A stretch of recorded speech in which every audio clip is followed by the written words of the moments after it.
Hello everyone, this is Jason from STEM Nerds. Thank you so much for being here. Glad you're here. In the last video, we talked about the metabolic diversity of microbes that were chemotrophs, and now we need to look at our phototrophs. In the past, we've talked about photosynthesis and photosystems 1 and photosystems 2. I will put that video in the upper right-hand corner as well as in the description below if you want to look at that, because you're really going to need that information to better appreciate what we're going to talk about today, and that is most of us think about photosynthesis, we're thinking about plants, we're thinking about trees, we're not necessarily thinking about microbes. And as it turns out, microbes do photosynthesis a little bit different. There's a lot more diversity going on, and so let's go take a closer look. All right, so the first thing we have to understand is there's actually two major classifications of phototrophs, those organisms that photosynthesize. The first one, that's the oxygenic phototrophs. And this is the one that we're typically thinking about when we think about organisms that photosynthesize. Our plants, our trees, our grasses, our bushes, cyanobacteria, like you're looking at here for our photosynthetic microbes, algae. What the oxygenic phototrophs are doing, and this is a key part to understand, is they're oxidizing water. That is their electron source. Remember, we talked about all organisms need an electron source and a terminal electron acceptor. If you're taking notes, the note you should be taking is visible light is not the electron source. Visible light is energy that is used to take electrons away from water. Again, something we talked about in that photosynthesis video. And so our oxygenic phototrophs, they're called oxygenic phototrophs because as they take electrons away from water, they produce oxygen, i.e. they are oxygenic phototrophs. Okay, so really important there. Now, what are they reducing? The phototrophs, generally speaking, they're all going to reduce the same thing, and that is eventually they're going to reduce CO2 and convert that CO2 into stored energy in the form of sugars. All right, so water is the electron source. CO2 will eventually be the terminal electron acceptor that is then converted into organic compounds. So where do we find these oxygenic phototrophs? Well, they're going to need two things. They're going to need visible light, and they're going to need water. And so usually these are aquatic organisms that have access to visible light. Again, a really good example from the bacterial world is the cyanobacteria. So why are the oxygenic phototrophs so important? Well, one, they are going to produce a lot of oxygen.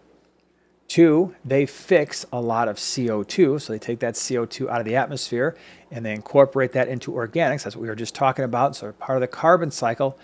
We'll talk about the cycles in a future video here coming up pretty soon. But one of the most important things that our oxygenic phototrophs do, in particular our cyanobacteria, is they fix nitrogen. We're going to get into the nitrogen cycle again in a little while. However, eventually what happens is we've talked about how ammonia gets converted to nitrite, nitrite to nitrate. That nitrate eventually is reconverted, it's denitrified into nitrogen gas.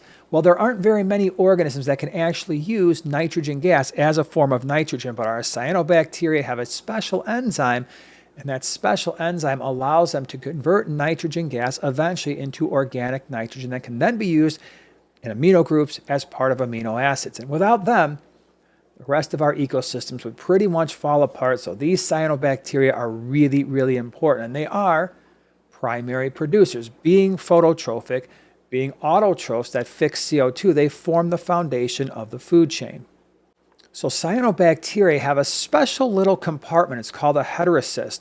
And what that heterocyst does is it is the location where nitrogen fixation happens. And there is an enzyme called nitrogenase, and this enzyme is critical. It's critical for all of life on Earth, and it's contained within that little tiny compartment called the heterocyst. And the reason why it's contained there, this is going to be so crazy when we really think about this, that nitrogenase enzyme is actually destroyed by oxygen. Yes, the very oxygen that the cyanobacteria produce when they're using water as an electron source and converting that water to oxygen gas, that oxygen gas can react with the nitrogenase enzyme, denaturing it. And so that nitrogenase enzyme has to be protected in this thing called a heterocyst to make sure that nitrogen fixation actually happens.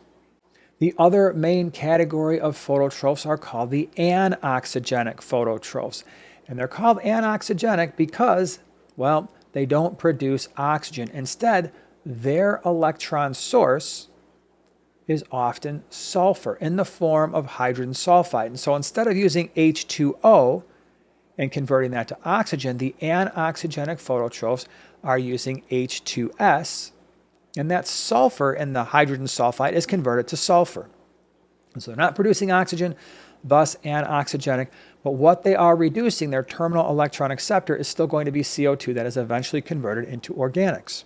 So where are we going to find these guys? Well, same thing. They're going to need some sunlight. They're going to need some water. But often the anoxygenic phototrophs are going to be involved in some more extreme environments. And so while they need the water and they need the sunlight, these are usually going to be places like swamps and bogs. And again, if we're thinking about the sulfur cycle, which we're going to get into in much greater detail in a future video, they're going to have access to hydrogen sulfide. And so usually that means some type of stagnant water, some type of wastewater. Now, there is another type of anoxygenic phototroph, and that is the non-sulfur producing anoxygenic phototroph. And the reason why they're non-sulfur producing is because they're using organic compounds as an electron source and not hydrogen sulfide. For the most part, most of the other things remain the same. Again, we're looking at somewhat extreme environments for these anoxygenic phototrophs as well. I do want to mention that both the oxygenic and the anoxygenic phototrophs can be either green or purple, and so the pigmentation is obviously going to be the major factor in that, but a lot of these other processes are going to remain the same. So that is a very brief explanation of the diversity that we see in our photosynthetic organisms, at least on the microbial side. As always, thank you so much for being here, and we'll see you in the next one. Have a great week, everyone.